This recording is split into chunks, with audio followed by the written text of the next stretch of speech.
The drummer of the dead. When you hear the drum from the grave, don't dance.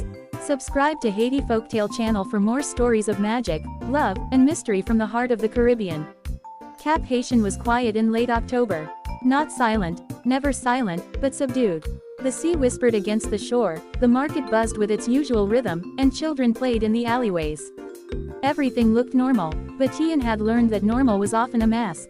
In the village of Little Woods, people swept their doorsteps, hung fresh laundry, and greeted neighbors with polite smiles. Church bells rang on Sunday. The pastor preached against superstition. And yet, behind closed doors, some families lit candles that weren't meant for saints. Tijan's grandmother, Mémé Rosalie, was one of them. She didn't speak of it openly. She prayed in church, yes, but she also kept a small altar in the back room, covered in purple cloth and offerings of rum, coffee, and tobacco. Tijan had seen her whisper to it at night, eyes closed, hands trembling. Some people celebrate the dead, she once told him. Not with grief, with joy. But not everyone understands. Tijan didn't know what she meant.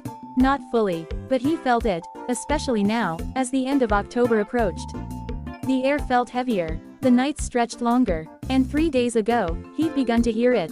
A drumbeat, soft, hollow, coming from the cemetery. He hadn't told anyone, not even Mémé Rosalie, but he'd started waking in the middle of the night, heart pounding, ears straining for that rhythm. Tap, tap, tap. It wasn't music, it was a message, and someone, or something, wanted him to hear it. On the third night, Tijan couldn't resist. He waited until Mémé Rosalie was asleep, then slipped out of bed, clutching his small drum. The moon hung low, casting pale light over the village. He walked barefoot past shuttered homes, past the old mango tree where children played during the day, and toward the rusted cemetery gate. It creaked open with a groan.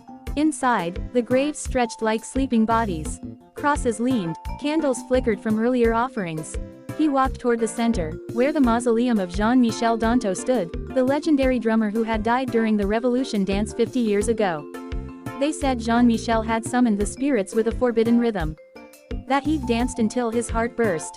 That his drum had never been found. Tijan knelt before the mausoleum. Silence. Then, tap, tap, tap. Behind him, he turned. A figure stood in the shadows. Bare-chested, purple scarf around his neck. Eyes glowing faintly. Who are you? Tijan whispered. The figure stepped forward. You heard my call. Tijan clutched his drum. Are you, Jean-Michel? The man smiled. I was. Jean-Michel's voice was like wind through bones. To remind the living, to warn them. Some rhythms belong to the dead. Tijan's fingers twitched. Can I learn it? Jean-Michel's smile faded. If you play it, you must finish it. If you dance to it, you must join us. Tijan nodded. Jean-Michel raised his hands. The rhythm began. It was unlike anything Tijan had heard. A syncopated beat that twisted and turned, like a snake in the grass.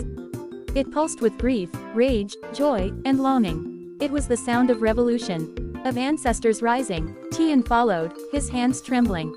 Jean-Michel nodded. You learn fast. Tijan's eyes glowed. It's beautiful. It's dangerous. The cemetery shimmered. Shadows moved. Graves pulsed. Jean-Michel stepped back. You must leave now. But I want to finish. Jean-Michel's voice cracked. If you finish, you stay. Tijan hesitated. The beat called him. He played the final phrase. The cemetery exploded in sound. Drums from every grave. Whispers in every ear. The dead rose, not in flesh, but in rhythm. They danced, their feet stirring dust and memory. Tijan's body moved on its own. His feet followed the beat. His eyes rolled back. Jean-Michel grabbed him. You must choose. Tijan gasped. I want to go home. Jean-Michel's face twisted in pain. Then you must forget the rhythm. I can't. Jean-Michel placed a hand on Tijan's chest. Then let me carry it. The beat stopped. The dead returned. Tijan collapsed. He woke in his bed, drenched in sweat. His drum lay beside him, cracked. Mémé Rosalie sat nearby, eyes red. You went to the cemetery. Tijan nodded. You saw him. Yes. She touched his cheek. You're lucky. He let you go. Tijan whispered. I want to remember. She shook her head. You must forget. That rhythm is not for the living. Outside, the village prepared for Sunday Mass. Music filled the air, but Tijan stayed inside. He never played that rhythm again. But sometimes, late at night, he tapped it softly on his thigh. And the wind whispered back. Tijan didn't speak of it again. Not to Mémé Rosalie, not to anyone, but something had changed. He no longer tapped rhythms in public. He stopped playing at school. He avoided the church choir. The drum that once felt like an extension of his body now sat untouched in the corner of his room, its cracked skin a quiet reminder. And yet, the rhythm lingered. He heard it in the rustle of palm leaves, in the creak of the floorboards, in the way the wind moved through the alleyways. It was everywhere, just beneath the surface. One afternoon, while walking home from the market, Tijan noticed a group of older men gathered behind the abandoned sugar mill. They weren't talking, they were listening. One of them held a drum, not a church tambourine, but a deep, carved voodoo drum, stained with ash and rum. Tijan paused behind a tree. The man began to play.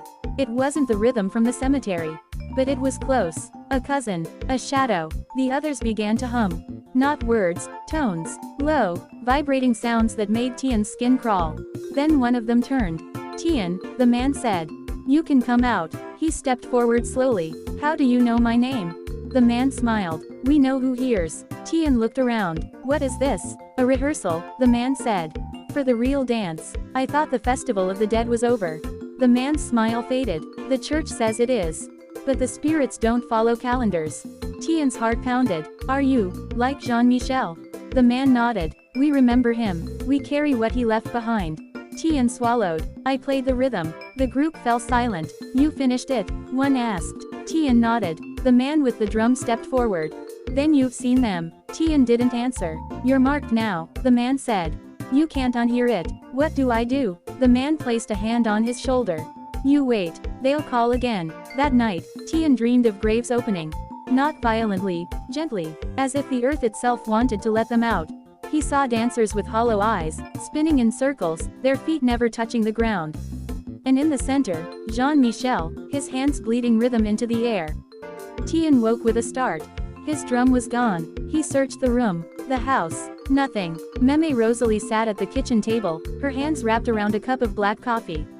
"You lost it," she said. Tijan nodded. "I think they took it." She didn't look surprised. "It's theirs now. I want it back." She looked at him, eyes sharp. "Why? I need to understand." She leaned forward. "Understanding doesn't protect you. It invites them." Tijan stood. "Then let them come." She didn't stop him. He returned to the sugar mill the next day.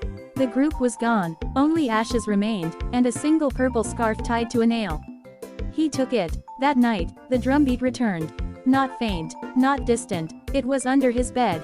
He knelt slowly, heart pounding. There it was, his drum. Whole, clean, restored. He reached for it. A whisper filled the room. "Play." He hesitated. "Play." He lifted the drum. His hands moved on their own. The rhythm poured out, faster, sharper, more urgent than before. It filled the house, the street, the village. Lights flickered, dogs howled, the wind screamed, and then, silence. Tijan sat frozen. The drum was gone, again, but this time, something remained. A footprint, not his, not human. Tijan didn't sleep. The footprint beneath his bed stayed for days. Not smudged, not faded. It pulsed, faintly, like a heartbeat in the floor. He tried to ignore it. He prayed louder. He played softer rhythms. He burned sage and sprinkled salt. But the footprint remained. Then came the knock. 3 soft taps. Not on the door, on the window. He opened it slowly. Kervens stood outside, eyes wide, face pale. "I heard it again," he whispered. Tijan stepped aside. Kervens entered without speaking. He walked to the corner where the drum had once sat. He knelt. He placed his hands on the floor. "It's here," he said. Tijan nodded. "They're calling you." "I want to go." "No, I need to." Tijan sat beside him. "You don't understand what it costs." Kervens looked up. "You survived." Tijan's voice cracked. "Barely." Kervens stood. "Then teach me." Tijan hesitated. Then he reached into the drawer and pulled out the purple scarf. He tied it around Kervens's wrist. "Tomorrow," he said. At dusk. The next day, the village was quiet. Too quiet. The church was closed. The market was half empty. The air felt thick, like the sky was holding its breath. Tijan and Kervens walked to the cemetery. The gate opened without a sound. Inside, the graves shimmered. Jean-Michel stood waiting. "You brought him." Tijan nodded. "He's ready." Jean-Michel looked at Kervens. "Are you?" Kervens stepped forward. "I want to hear it." Jean-Michel raised his hands. The rhythm began. It was slower this time. Deeper. It moved through the bones of the earth, through the roots of the trees, through the cracks in the tombstones. Kervens followed. His hands moved with precision. His body swayed. His eyes closed. The wind rose. The graves pulsed. The dead stirred. Jean-Michel stepped back. Tijan watched. Kervens played the final phrase. The cemetery exploded in sound. But this time, something was different. The dead did not rise. They listened. They waited. Kervens stood. He looked at Tijan. "I'm not afraid." Tijan stepped forward. "Then you must carry it." Jean-Michel placed a hand on Kervens's shoulder. The rhythm stopped. The wind fell silent. The graves settled. Jean-Michel faded. Kervens turned to Tijan. "What now?" Tijan smiled. "You teach." Years passed. Kervens became a drummer, a guardian, a storyteller. He taught rhythms of joy, of harvest, of love. And one story, about a boy who danced with the dead. And lived. When you hear the drum from the grave, he told his students, don't dance. But sometimes, late at night, he tapped it softly on his thigh. And the wind whispered back. And so, my friends, remember this story from Haiti folktale.